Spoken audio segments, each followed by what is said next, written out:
Hi, you're with Calling All Stations and we're on the last eastbound D stop to Upminster. But hold on a second, before we do that, let's go back a couple of hours and soak up some of the day's atmosphere.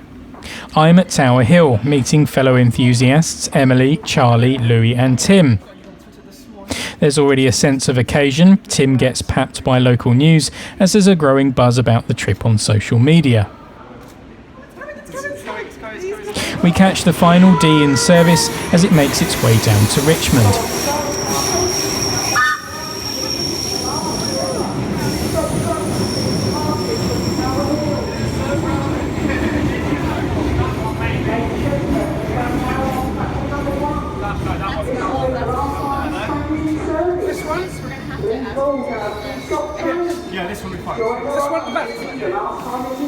Choosing the right place to sit is crucial, as Tim and Charlie have gathered the gang here today to take a rather special photo, mimicking the original promo shot for the stock in the 1980s. And if you're wondering where I am, well, somebody's got to take it, haven't they? The D78s were constructed by Metro-Cammell between 1978 and 1981 in their Washwood Heath workshops. An innovative design at the time, the trains had a focus on ergonomics. The driver's cab, along with fully adjustable seating, featured a modern joystick-style control handle, replacing the previously sprung-loaded dead man's device found on earlier stocks. Much progress was also made with the ride quality, but the most radical and noticeable difference for the passengers were the single-leaf doors. These were designed with the intention of reducing maintenance costs, coupled with a newly designed train management system for the easier diagnosis and rectification of faults. Further innovations would be added to the fleet during their mid-noughties refurbishment, with the stock continuing to be a pioneering train for the network. For the first time on any London Underground rolling stock, LED information displays were provided on the sides of the train, as well as brand new passenger information systems inside. Other enhancements included the provision of an accessible multi-purpose area, CCTV throughout the trains, and a more modern and durable interior.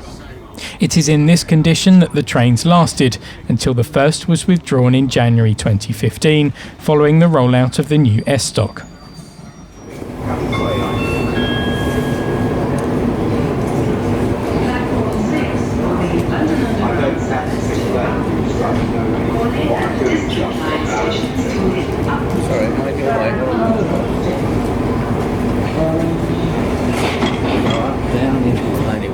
Each D-stock train is formed of two fixed three-car units. The final train today is led by Unit 7032 at the west end and 7007 at the other. It's likely that this train was chosen for the last run on purpose, as 7007 has history. It holds the rare honour of carrying the Olympic flame as part of the torch relay before the London 2012 Games.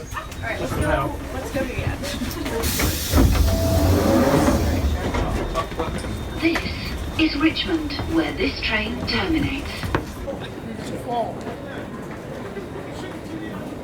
When are you going back out? 54 now. Okay.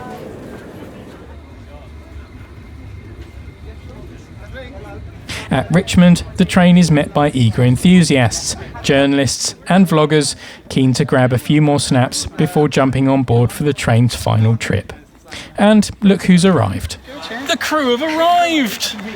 Hello everyone! Hello! I'd like to introduce everyone to George. Hello George. Though the overhaul of the D-stock was completed in 2008, it was also the year that the death knell was sounded. At a cost of £1.5 billion, this marked the year that the S-stock was ordered. With the ever-growing need for more and more capacity, the D-stock is now unable to meet passenger expectations. Those once innovative single-leaf doors were now becoming a nuisance as well, leading to slower boarding times and longer waits at stations. In a few years' time, the new trains will also be compatible with the latest signalling system, allowing for a quicker and even more frequent service.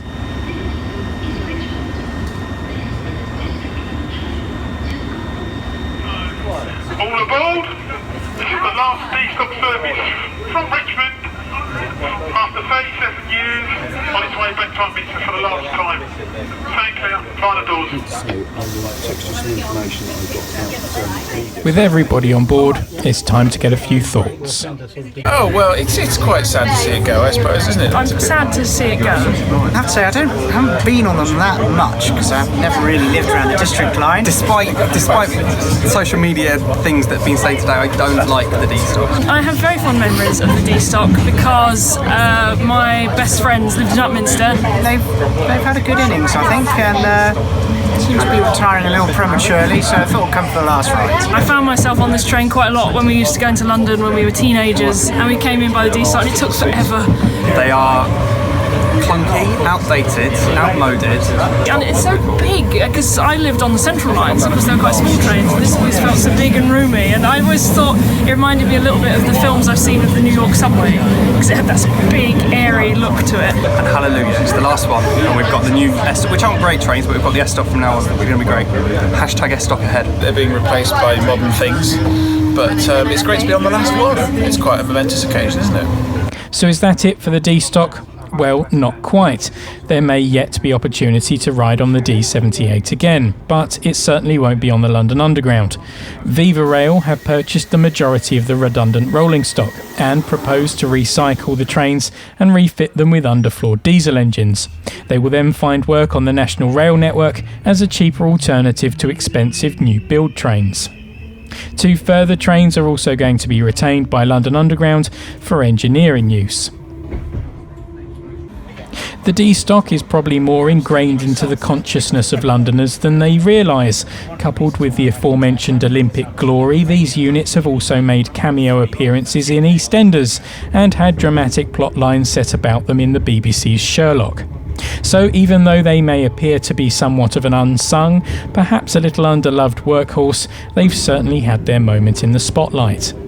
But as with that Olympic relay carried on this very train, the baton must now be handed on to the next generation to keep London going for another 37 years.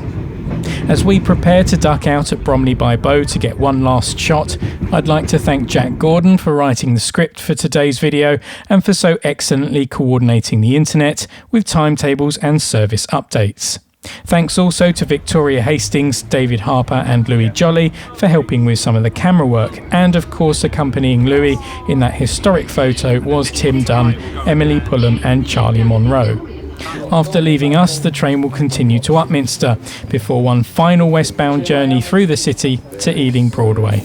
It will then head to the depot at Ealing Common. That's it, that's as far as we're going with it. See you later.